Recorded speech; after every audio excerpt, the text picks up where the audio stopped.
जय श्री कृष्ण दोस्तों। विज्ञान भैरव तंत्र यात्रा में आप सभी का स्वागत है। ओम नमः शिवाय। भगवान शिव की वाणी विज्ञान भैरव तंत्र यानी भगवान शिव ने 112 विधियां बताई ध्यान की, और ये सभी 112 विधियां हमारे लिए चमत्कारिक अनुभव बन सकती हैं। ये सभी तंत्र की विधियां उपदेश नहीं देती, न अच्छा या बुरा बताती हैं, न पाप और पुण्य समझाती हैं।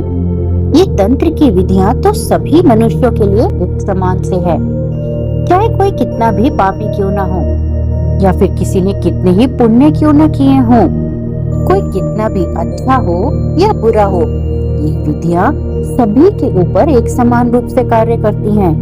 ना तो ये नैतिकता देखती हैं, न अनैतिकता। ये तो एक दवा की तरह कार्य करती हैं। अब दवा चाहे पापी को दी जाए या पुण्य आत्मा को, या चोर को दी जाए या एक अच्छे व्यक्ति को, ये दवा सभी के ऊपर एक समान रूप से कार्य करती है।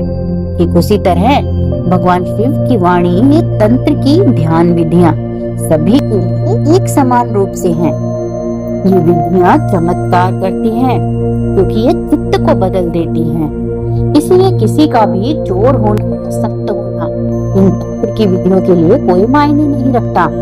इस तरह कोई भी दवा वैज्ञानिक है और सभी के लिए एक समान कार्य करती है, उसी तरह ये तंत्र की विधियां भी वैज्ञानिक हैं और सभी के लिए एक समान ही कार्य करती हैं। इसीलिए इन विधियों के लिए हमारा चोर, सख्त होना एक ही समान है। ये 112 विधियां संपन्न विधियां हैं और ये विधियां समस्त मानव जाति के लिए हैं। ये सभी उन युगों के लिए हैं जो गुजर गए हैं और जो आने वाले हैं। प्रत्येक ढंग के चित्त के लिए यहाँ गुंजाइश है। तंत्र में प्रत्येक किस्म के चित्त के लिए विधि है।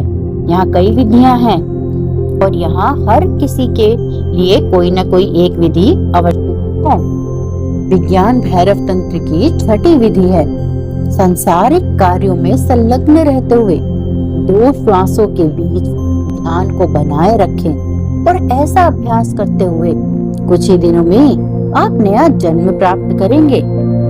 यहाँ शिव कहते हैं, सांसों को भूल जाओ, बीच में अवधान रखो। एक सांस आई है, इसके वापस लौटने से पहले, इसके बाहर निकलने से पहले एक अंतराल है।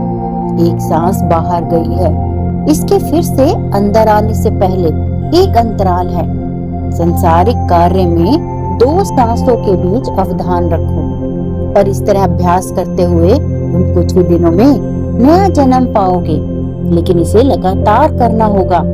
इस छठी विधि को लगातार करना है, इसीलिए इसका उल्लेख किया गया है। जब संसारिक कार्य में यानी तुम जो भी कर रहे हो, अपना अवधान 2 सांसों के बीच के अंतराल में रखो। हमने एक ऐसी ही विधि की चर्चा की है जो बिल्कुल ऐसी ही है, बस फर्क इतना है कि इसका अभ्यास संसारिक कामों में करते हुए करना है। इसे अकेले में मत करो। इसका अभ्यास तब करना जब तुम कुछ और कर रहे हो। तुम खा रहे हो, खाते रहो और अंतराल के प्रति सजग रहो। तुम चल रहे हो, तुम चलते रहो, परंतु अंतराल के प्रति सजग रहो। तुम सोने जा रहे हो, लेट जाओ, नींद को आने दो, परंतु अंतराल के प्रति सजग रहो। यह काम करते हुए क्यों करना है? क्योंकि काम मन को विचलित करता है। काम बार बार तुम्हारा ध्यान मांगता है, इसलिए विचलित मत हो। अंतराल पर स्थित रहो और काम को बंद मत करो। काम को चलने दो। इसमें तुम्हारे अस्तित्व के 2 तल होंगे, करना और होना। हमारे अस्तित्व के भी 2 तल हैं, करने का संसार और होने का संसार, यानी परिधि और केंद्र। परिधि पर यानी परिधि पर अपने कार्य करते रहो, इसे बंद मत करो, लेकिन केंद्र पर भी सजगता से कार्य करते रहो। इससे क्या होगा? तुम्हारा कार्यकलाप अभिनय बन जाएगा। मानो तुम कोई भूमिका निभा रहे हो, तुम कोई भूमिका में हो। उदाहरण के लिए तुम किसी नाटक में हो, तुम राम बन गए हो, तुम क्राइस्ट बन गए हो और तुम उन्हीं की तरह अनुभव कर रहे हो, परंतु फिर भी तुम स्वयं में भी बने रहते हो। क्योंकि केंद्र पर तुम जानते हो कि तुम कौन हो, परंतु परिधि पर तुम एक एक्टर हो, जिसमें तुम राम की, क्राइस्ट की या किसी और अन्य की भूमिका निभाते हो। तुम जानते हो कि तुम राम नहीं हो, तुम अभिनय कर रहे हो। तुम जानते हो कि तुम कौन हो, तुम्हारा अवधान तुम में केंद्रित है, तुम्हारा कार्यकलाप परिधि पर जारी रहता है। और लगातार अगर इस विधि का अभ्यास किया जाए तो शिव कहते हैं कि तुम्हारा पूरा जीवन एक लंबा नाटक बन जाएगा। तुम एक अभिनेता होगे जो भूमिकाएं निभाता रहेगा, लेकिन निरंतर अंतराल में भी केंद्रित रहेगा। अगर तुम अंतराल को भूल जाते हो तो तुम भूमिकाएं नहीं निभा रहे हो, तब तुम भूमिका ही बन गई। तब यह नाटक नहीं रह गया, तुमने इसे जीवन ही समझ लिया। हर कोई सोचता है कि यह हम जीवन जी रहे हैं, परंतु यह जीवन नहीं है।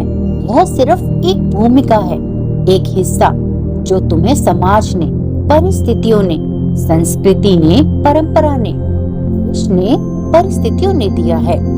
तुम्हें एक भूमिका दी गई है और तुम उसे निभा रहे हो। तुमने उसके साथ तादात्म्य कर लिया है। उस तादात्म्य को तोड़ने के लिए भगवान शिव यह विधि बताते हैं। भगवान कृष्ण के कई नाम हैं।